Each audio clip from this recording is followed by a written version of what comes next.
bloque tiene el uso de la voz el secretario.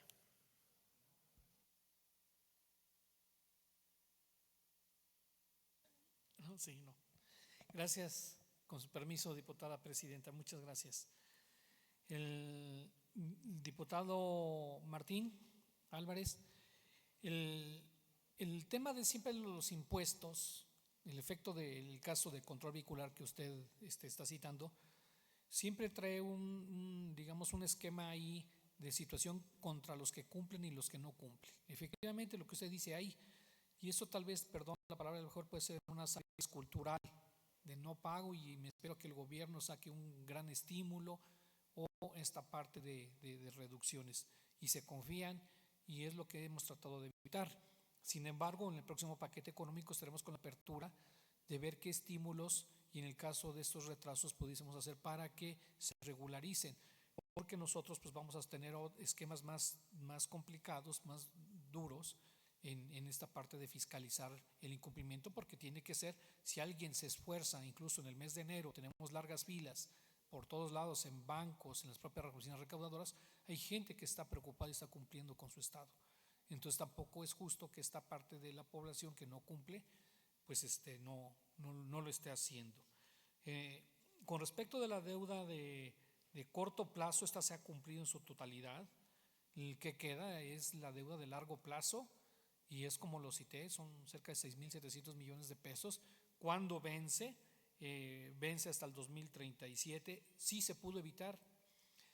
Es de análisis. Aquí yo he tenido debates en este recinto legislativo con la anterior, sobre todo legislatura. Yo he dicho, y voy a hablar en primera persona, perdón, sobre todo, por ejemplo, una obra, toda ciudad administrativa, era el tiempo de la bonanza petrolera. Yo era secretario de Finanzas en el estado de Tlaxcala, y ahí teníamos varias acciones que se hicieron en diversas obras, en una obra en particular de una carretera, por supuesto, y nunca se ocupó deuda pública.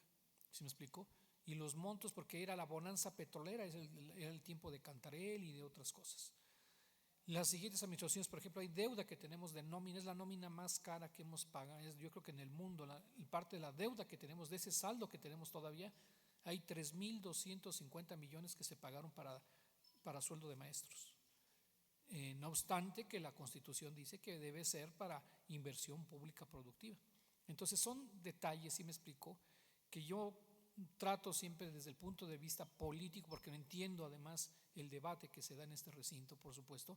Yo lo digo desde el punto de vista técnico, como también hablo de la parte federal, también hago las observaciones y lo que uno quisiera en ese sentido, no obstante de la afinidad que existe desde ese punto de vista político, pero lo hago desde el punto de vista neutral.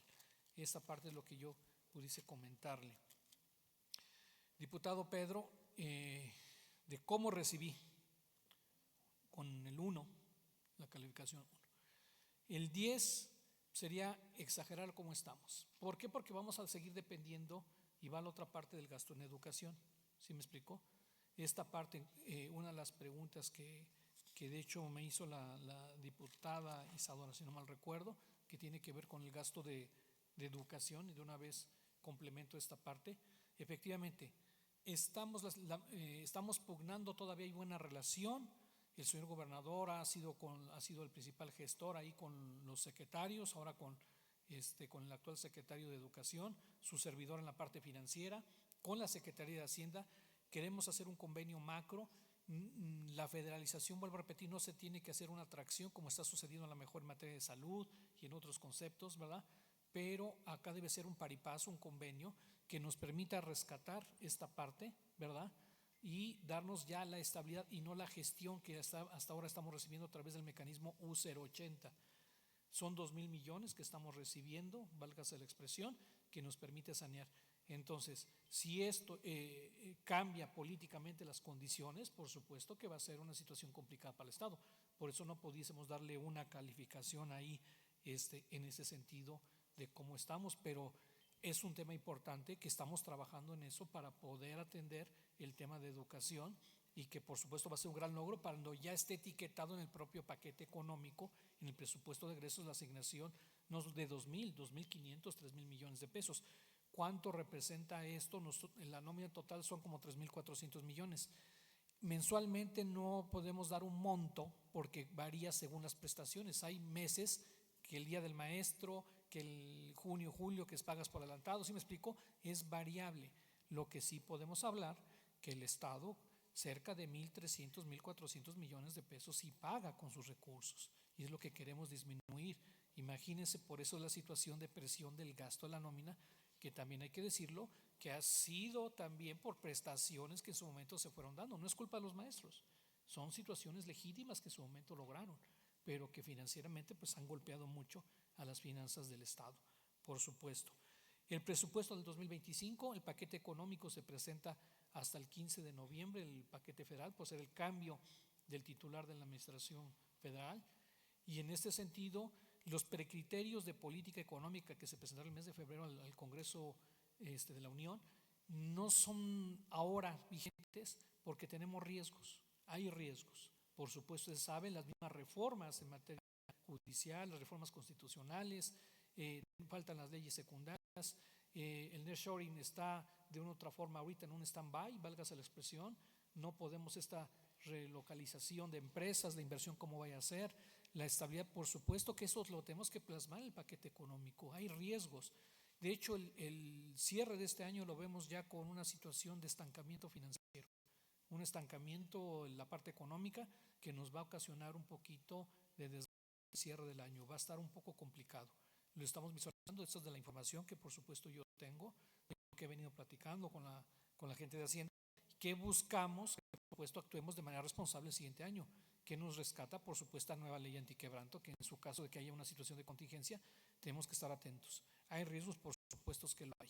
Al no haber una reforma fiscal en materia federal, con nuevos impuestos o incremento de los que ya existen en sus tasas, eliminación de exenciones, pues va a haber una presión del gasto. El déficit, por lo menos el gobierno federal sí puede obtener un déficit, que es deuda pública. Nosotros no podemos hacer eso. Tiene que ser a fuerza para inversión pública productiva. Y el acompañar a los municipios, claro, hay toda la disposición. Yo he trabajado, hay presidentes que lo pueden constatar, el acompañamiento que yo he tratado de hacer con el Seguro Social y lo vamos a seguir haciendo. ¿De qué depende? Volvemos a la legislación federal. En la parte de legislación federal ahorita que es la coyuntura, como bien lo decía el diputado Femat, por supuesto que se podemos lograr esa parte. La universidad, ¿por qué está logrando ese descuento? Porque por decreto se quitan actualización, recargos y multas. Ojalá lo logremos en materia del Seguro Social, porque ellos son entes fiscales que se apegan al Código Fiscal de la Federación y eso no se permite ese tipo de condonaciones, ni su junta de gobierno, válgase la expresión, el Consejo del Seguro Social tampoco lo permite, caso diferente al ISSSTE, que por eso sí se pudo hacer, ¿sí me explico? Y se logra esta parte de apoyo, pero el acompañamiento lo vamos a hacer y estas leyes tenemos que fortalecerlas, diputados, y vamos a estar dispuestos, por supuesto, a lograr esta parte de acuerdos. Con el diputado José Luis, le reitero, no tenemos deuda de corto plazo, solamente hasta cuándo vence, hasta el 2037. Hasta el 2037, y con la nueva ley de deuda que tenemos, tendrá que pensar las siguientes administraciones y podrán hacerlo hasta que lleguen a un lapso más o menos, si estamos hablando en pesos vigentes, de 3.250 millones, 3.400 millones de pesos, que sea el saldo y de ahí hacia abajo, para poder acceder a una parte. En otras palabras, se tiene que esperar hasta el 2037 y de ahí el 50% van a poder accederlo directamente a través del Congreso en una iniciativa que se mande con aprobación de 2/3 partes, por supuesto. Pero si quieren ocupar la totalidad, tendrá que ser además una consulta ciudadana. Entonces, esa parte creo que es uno de los cambios que hemos hecho. Cuente con la capacitación que hacemos, es permanente. Nosotros certificamos y hacemos a través de nuestra Dirección de Coordinación y Colaboración Financiera, de manera permanente capacitamos a los tesoreros y funcionarios públicos, municipales, que integran las finanzas de los municipios. Y les damos incluso al cierre del año una certificación de ellos, son cursos permanentes. Y de manera aislada, la ley nos obliga, por ejemplo, lo que usted nos acompañó con la ley de ingresos, y ustedes vieron que hicimos una capacitación de 4 días a los actuales tesoreros. Acudieron 38 de los 58, pero bueno, de otra forma también es de reconocer, y hemos trabajado y con gusto vamos a acompañar en esa parte. De la diputada Isadora, pues ya contesté la parte de lo de educación. Aquí he debatido la parte de mi posicionamiento y mi transición. Como usted bien lo cita, cabe recordar, yo empecé en la situación como subsecretario de Ingresos.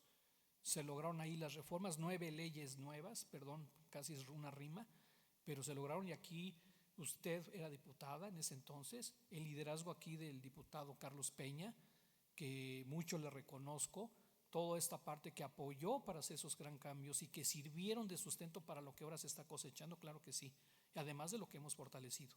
A mí me tocó solamente cerrar medio año, ¿sí? En esa parte, y pues bueno, ya fueron otras circunstancias de presión financiera que se vivió en el inicio de esta administración. Fue muy, muy complicado. Ya contesté lo de la nómina. El impuesto a la infraestructura, con gusto no te voy a la mano el dato, se lo paso. ¿A qué se destina? Por supuesto que la ley nos obliga, esta es una etiqueta, es un impuesto con extrafiscalidad, y esta extrafiscalidad nos obliga a destinarlo, en este caso, a carreteras, todo lo que ustedes ven, de lo que va inaugurando el gobernador, de nuevas carreteras, o las que se vienen, o hasta el bacheo, todo esto que se viene haciendo. Nosotros estamos destinando esta parte de recursos. Si no mal recuerdo, rebasamos los 200 millones de pesos, 205, 210 millones de pesos, que es lo que más o menos tenemos del impuesto adicional a la infraestructura. Y diputada Ruth, gracias también por el comentario. Y efectivamente, el gobernador David Monreal lo que está logrando es como nunca en la historia de Zacatecas. No es fácil, y no solamente privativo de Zacatecas, de todo el país, lograr que una entidad federativa logre los flujos, el equilibrio, y además lo plasme con la ley, y donde nos obliga a nosotros, los servidores públicos, los funcionarios que tenemos a nuestro cargo las finanzas públicas, en el sentido de buscar el equilibrio, es una obligación, y tener los flujos necesarios, so pena y responsabilidad y sanciones que tendríamos nosotros, desde administrativas hasta penales. Esa es la parte de la trascendental. Por supuesto que va a ser uno de los principales legados, no tengo duda, del señor gobernador, y el tiempo le va a dar la razón en ese sentido. Es cuanto. Gracias, secretario. Concluido el tercer